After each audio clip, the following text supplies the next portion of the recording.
All righty. All right, let's see if we can hopefully finish this stuff up relatively quickly. Last time we talked about leading technology products and categories, and I had to look up stuff about it. We started talking about system analysts as problem solvers, and we were just practicing being a problem solver there. We watched some videos regarding what the life of a system analyst was like, and we definitely got different perspectives on, well, there are certainly different people that came out in those videos.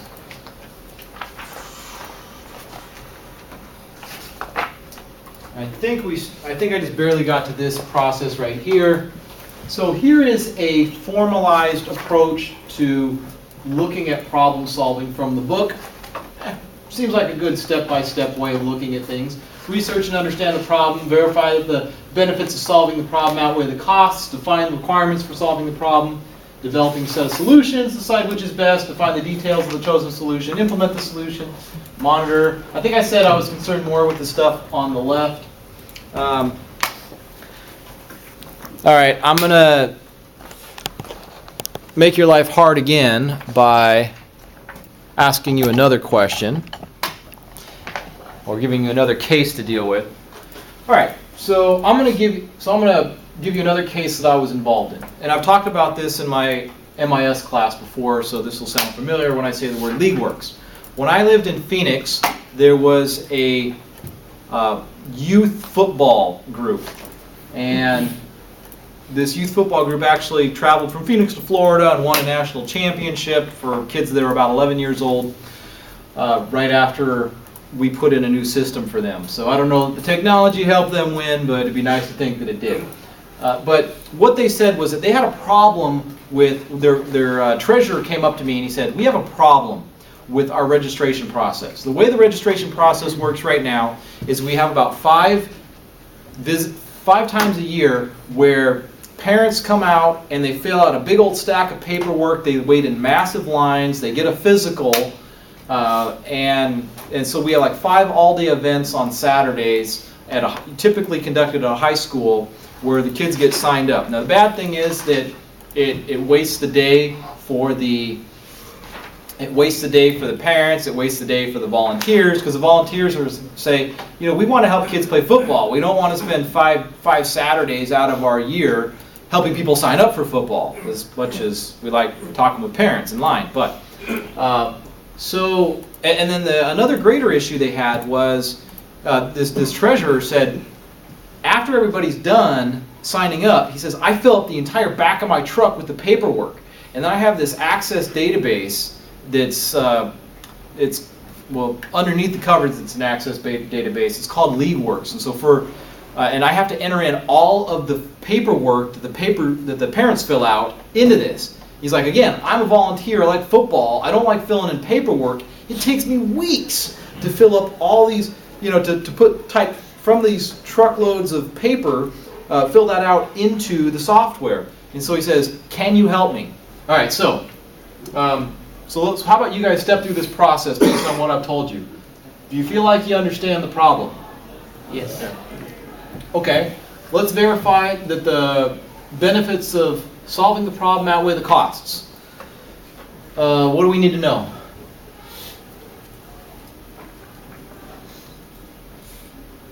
I guess how much the current system is costing you in time and resources and everything. What's the budget? It's costing me 5, okay. All right, let's hit both of those. It's costing me like 5 Saturdays a year and several weeks of my time entering in data. You said, what's the budget? Well, he said, hey, I'm willing to offer $5,000 for you to build me something with IT that makes a lot of this time go away for me, particularly the data entry.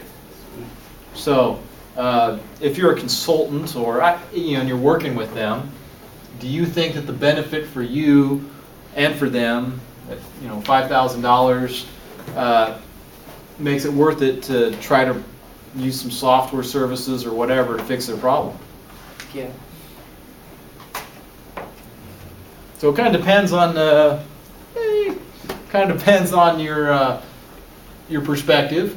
If if you're a starting UCO student writing software or whatever, you're like, yeah, $5,000 is great. If you're IBM and you don't want to do anything for less than $200,000, you're like, no, I'm not going to help you with this. If they've got tens of thousands of dollars in extra cash floating around, $5,000 is maybe not a big deal. If they don't have if it's killing them to pay out that amount of money, $5,000, then maybe, or if that's the minimum you're saying to them that they should pay, they may not want to do it. So you kind of weigh that and consider that.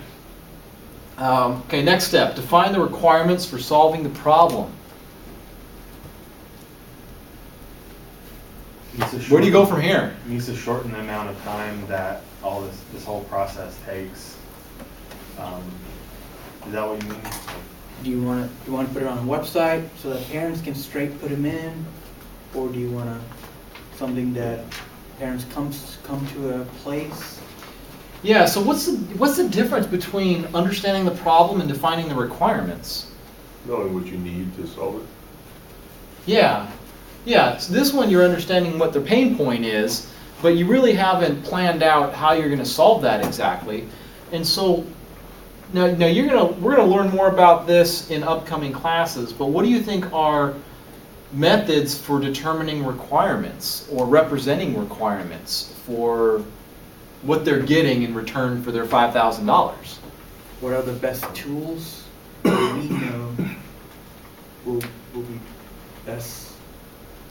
Is a tool, well, a tool may be a requirement, but is there something else that... Technology requirements. Okay, you can make a list of technology requirements. Maybe as you go back and forth with them, you have a conversation, make suggestions to them about what technology they need to acquire. Is there another way we could look at requirements? Like what information you needs to be... What information you need? Need to be in. Like what type of data you're gathering? Maybe? Sure. So I'll just kind of dive into it a little bit and say, yeah, they've got all those forms, and so maybe the requirements are, writing out specifically, we need to capture these 100 fields that get typed into paper. We'd like to capture those electronically. And so one way of collecting requirements is to open up a Word document and just write them all the list of items, your wish list, in a row. So I want to have this not be written on paper anymore. I want it to capture these 100 fields of information. I want to make it so registration can happen not just in person but online, so that we don't necessarily have to wait at the school. So you have a discussion and you write down your list of requirements. There might be 3 requirements, there might be 100 requirements. It would be really bad if you had thousands of requirements, because it's a lot of work to meet that. Okay, so they make a list. You make a list with the customer of all the things that they want with their $5,000. It's going to do this. It's going to do this. It's going to do this. It's going to do this. And then next step, develop a set of possible solutions. What might be involved with that? What are some so if they wanted you to have a website where you could enter in some stuff and do registration online, what are some possible alternatives for how they might ultimately end up getting a website that does that?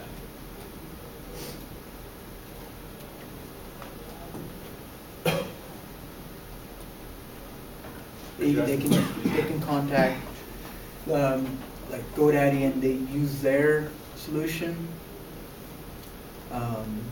Okay. Or we can build from scratch. Okay, you're recommending build from scratch? Or- Okay, build from scratch is one option.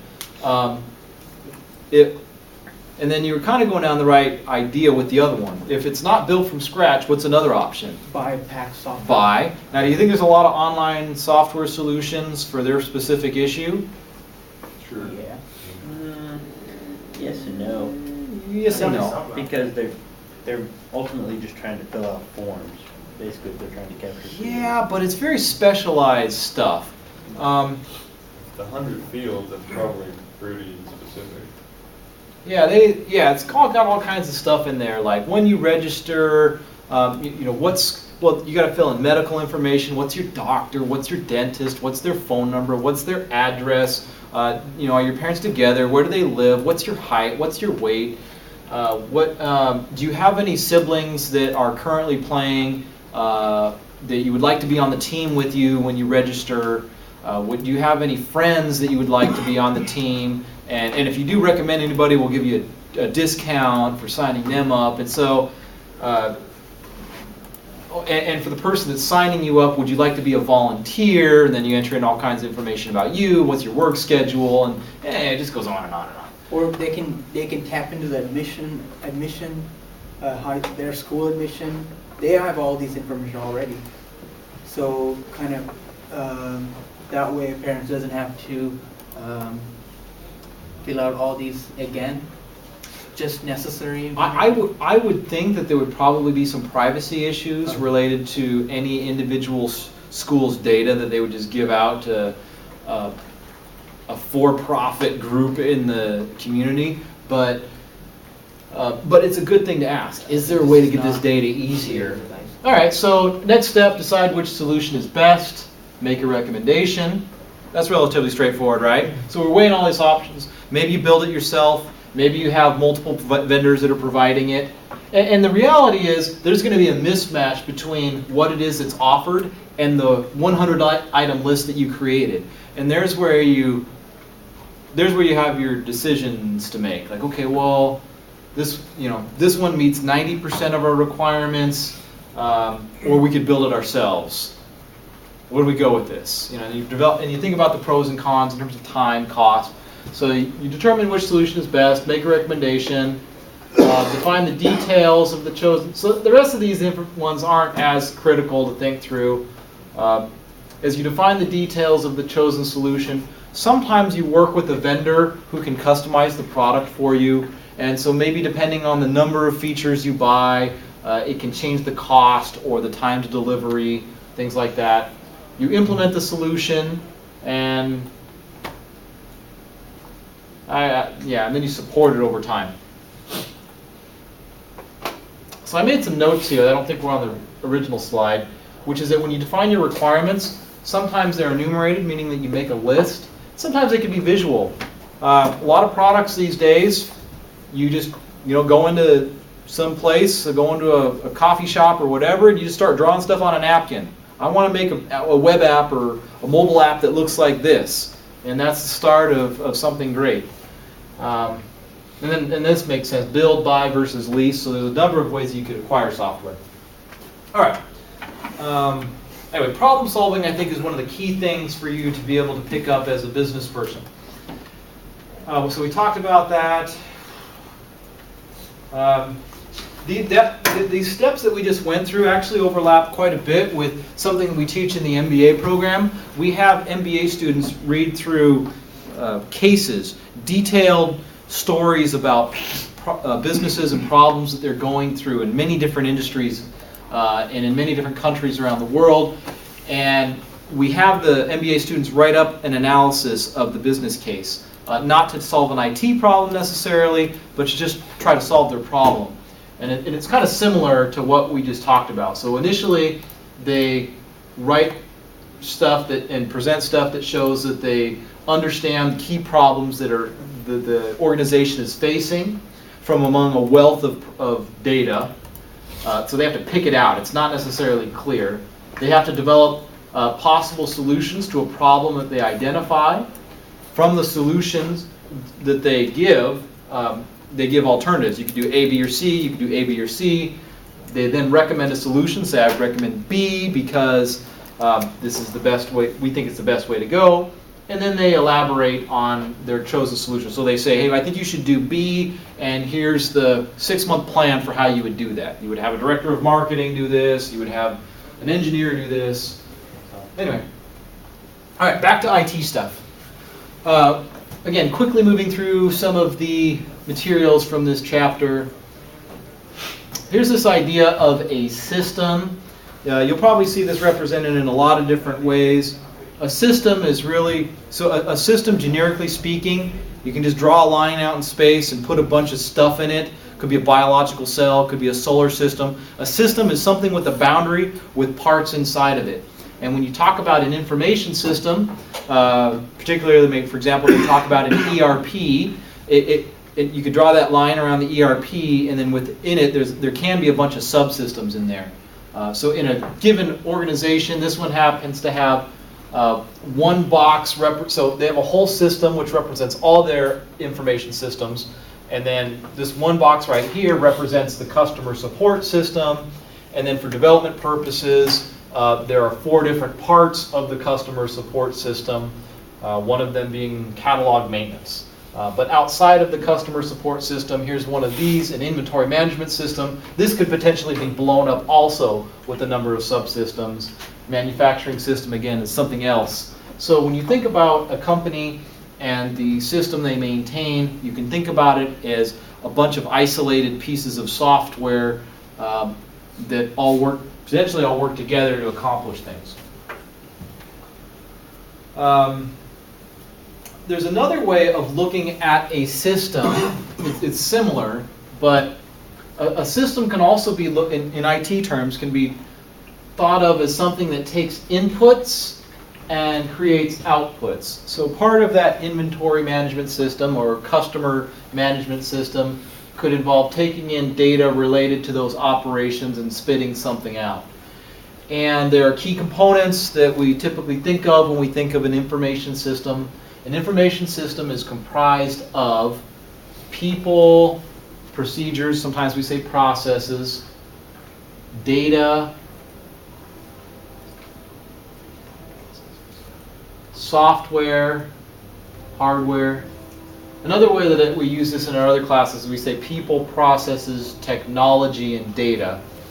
So those are the components that we're playing with that we take into account when we're trying to solve people's problems. Whether it's the SBDC or LeagueWorks, we're thinking about the people involved, the technology, the data that they store, and the processes for how they get things done. And we try to take all those things into account and fix it, make it better, or create it from scratch. The chapter makes the argument that here are some of the key types of systems that are out there. Communication systems like email, social media that you might have within your company. Is it MailChimp? Is that one of them? Or MailChimp is something that can be used as part of your customer relationship management, I would argue, because it helps you reach out to customers in an automated way. Transaction processing, MIS, decision support, executive information systems. I don't know if I love these categories compared to some categories I've seen in other books. You could conceptually think of some software that you're using in your company as software that helps you make decisions, such as analytics software. So crunching data on your customers to determine what you should be doing better. You could be looking at operational issues with your software, monitoring processes. Executive information systems could be similar to decision support, where you're filtering up all the information about a company in a way that helps them make decisions. Again, this isn't a perfect, I don't think, representation of types of systems. I like some other examples I've seen in other books, but just at a high level, know that you can improve different aspects of a company. Oh, looks like I wrote it down. So in the other book that we use, the Perlson book we use at this school, some categories I like better are personal productivity software, competitive advantage software, collaboration software, decision support software, customer interaction software, and operations support. So those aren't the only categories, but I think those are good categories. All right. Speaking of analysts, I don't know if this would be necessarily true of an accountant, but as a systems professional, you need to have skills in multiple areas. So you need to understand the technology, and maybe that's the only thing you think you need to know. Like, oh, I just need to know how to program in C#, but no, not necessarily. You need to understand the technologies that are available, like a particular brand of customer relationship management system. and how you would use it. You need to understand you need to have knowledge about the business itself. How does it operate? So again, like, let's think about the Small Business Development Center. You need to know all of their ins and outs about how they operate in order to specify to them and articulate to them how a customer relationship management software package could suit their needs. And then lastly, people knowledge, understanding how to work with people. I remember,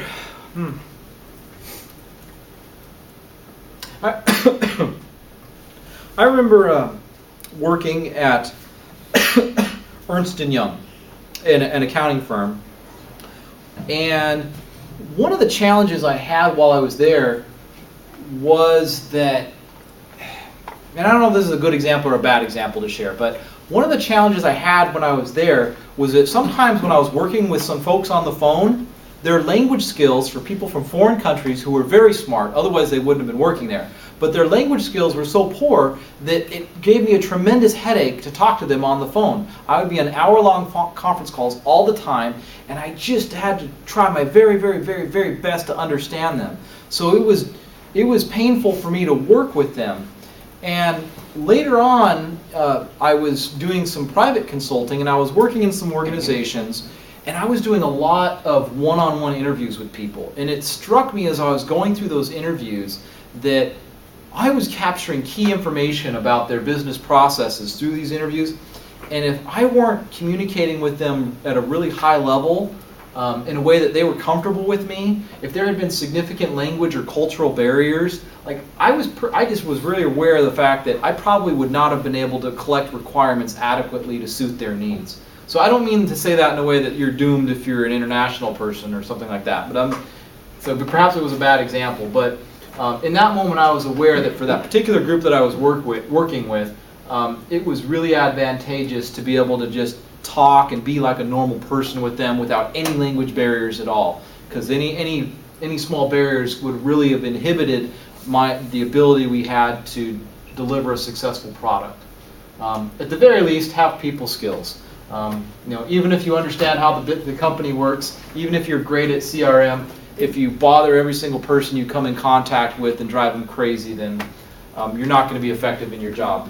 So I don't know. Contrast that with an accountant. I don't know. I don't work as an accountant, but I think in some cases you could probably get by with just a lot of business knowledge related to what you do, and people could send you your job by email, and as long as you keep on, dealing with all the data.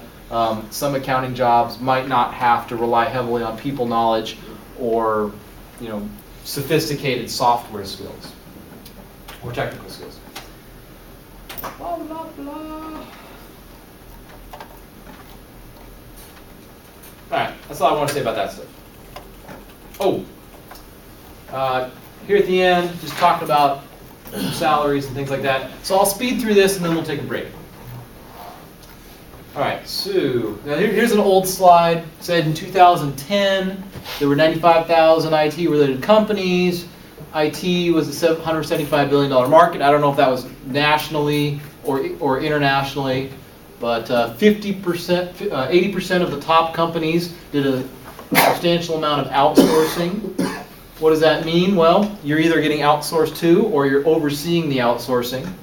Top 50 companies had half of the IT market. I think that, well, anyway, I won't go into that. What are the top 50 services? Consulting, system integration, data processing, technical outsourcing. All right. Half of the $175 billion comes from consulting and system integration services. What does that mean to you as a system analyst? What does that mean? Money? Yeah. It means they're not just going out and buying a product. They have to have, everybody needs help using the systems, the technology that they're buying. And half of that is going to people that have those technical, business, and people skills to help them use it. If you're going to spend $10 million implementing some enterprise resource planning system, a lot of that money is going to go into some analyst who's figuring out all the issues.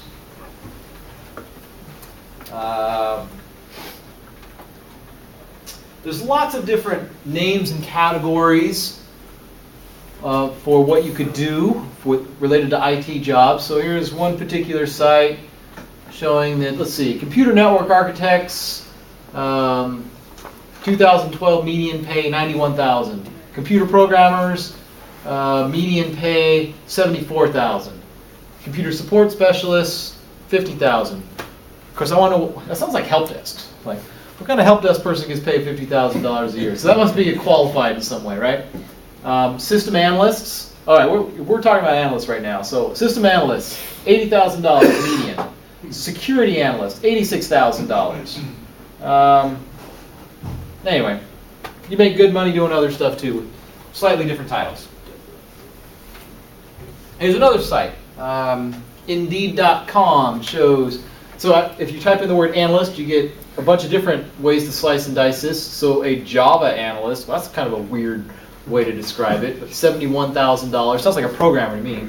A reporting analyst, $90,000. System analyst, $24,000. Like, well, that doesn't sound like the last one we looked at. So I guess it depends on how they're, how they're defining analyst. But look at this, an SAP analyst, $102,000. One thing I'll point out is you don't necessarily always have to work harder, but if you work smarter, you can get paid a lot more money. So if you pick the wrong technology and work just as hard, you could get paid peanuts. If you pick the right technology and work just as hard, you can get paid a lot. That's just how it is. So be smart about how you do things. Senior IT analyst, $128,000. Oracle programmer analyst, $80,000. Compliance analyst, that doesn't sound very good. There's no way. I don't know what that's about. That's McDonald's. So this said, this is as of September 2014, so last fall. System analyst, $60,000. Senior analyst, $83,000. Business analyst, almost $80,000. Financial analyst, $68,000. Security analyst, $82,000. Bottom line, money's pretty good. Here's yet another site that as of last August, looks like there's a little data up there about Oklahoma City versus nationally. Median pay for analysts, we're looking at about $60,000 around here, but again, 60, almost 70,000, 55, 63, 73, 58, 61, 59. So helping people with their problems, picking up some particular technology like their local CRM or their ERP system, and you don't necessarily have to be a programmer in all cases. Just helping people understand what it does and what it could do for them, and taking those requirements, collecting the requirements, and talking to the programmers on a regular basis can make you a lot of money. So, all right, any questions about that stuff before we take a break? No? All right, we got important stuff to hit next, so enjoy a break.